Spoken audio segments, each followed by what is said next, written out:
Assalamualaikum warahmatullahi wabarakatuh. Dalam PowerPoint ini akan dijelaskan hubungan tradisi komunikasi.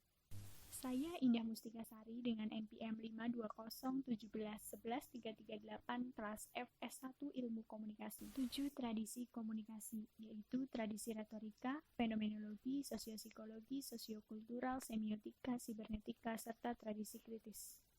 Tradisi retorika terdiri dari 3 cakupan, yaitu komunikasi interpersonal, komunikasi publik, dan massa.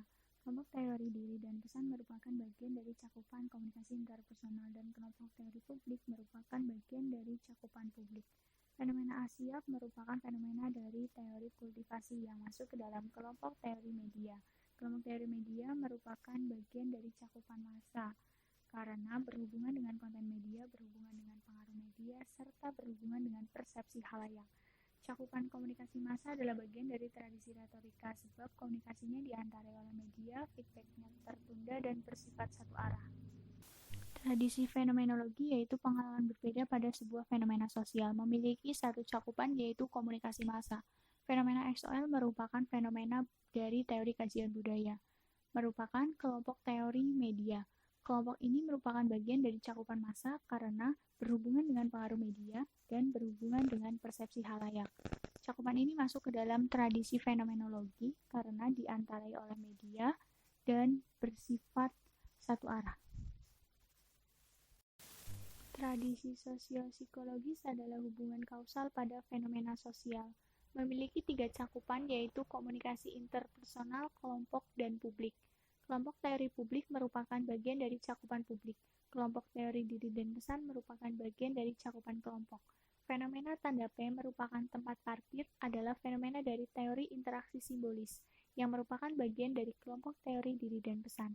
Kelompok ini merupakan bagian dari cakupan interpersonal karena berfokus pada pencapaian makna dan pesannya berupa verbal maupun non-verbal. Cakupan ini merupakan bagian dari tradisi sosiopsikologis karena adanya interaksi dan dapat membaca pesan verbal maupun non-verbal.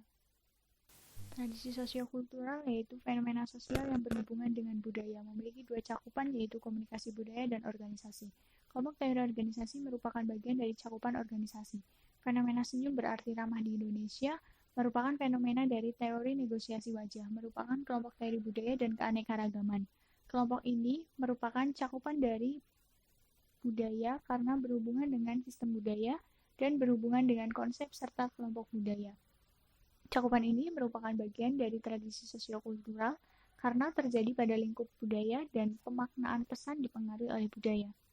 Tradisi semiotika yaitu simbol dan tanda memiliki 3 cakupan yaitu komunikasi interpersonal, budaya, dan massa. Kelompok teori diri dan pesan serta kelompok teori pengembangan hubungan merupakan bagian dari cakupan interpersonal. Kelompok teori media merupakan bagian dari cakupan massa. Penggunaan skincare untuk wanita dan pria adalah fenomena dari teori sudut pandang feminis yang merupakan bagian dari kelompok teori budaya dan keanekaragaman. Kelompok ini merupakan bagian dari cakupan budaya karena berhubungan dengan konsep budaya dan persepsi terhadap budaya.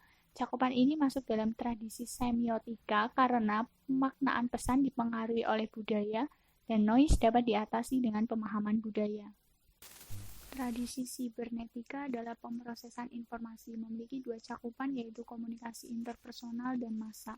Kelompok teori media merupakan bagian dari cakupan massa. Fenomena TikTok merupakan fenomena dari teori pemrosesan informasi yang merupakan bagian dari kelompok teori pengembangan hubungan. Kelompok teori ini masuk ke dalam cakupan interpersonal karena berfokus pada membangun hubungan dan interaksi serta memiliki tujuan memelihara hubungan. Cakupan ini masuk ke dalam tradisi sibernetika karena dibantu oleh alat komunikasi dan dapat membaca pesan verbal atau non-verbal. Tradisi kritis yaitu tradisi yang mengkritisi semua tradisi dan memberikan sudut pandang baru.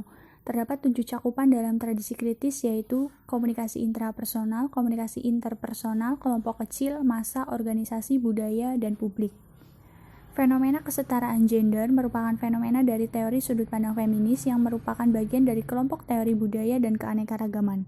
Kelompok teori ini masuk ke dalam cakupan budaya karena berhubungan dengan konsep budaya dan persepsi terhadap budaya. Cakupan budaya merupakan bagian dari tradisi kritis karena pemaknaan pesan dipengaruhi oleh budaya dan noise dapat diatasi dengan pemahaman budaya. Terima kasih. Wassalamualaikum warahmatullahi wabarakatuh.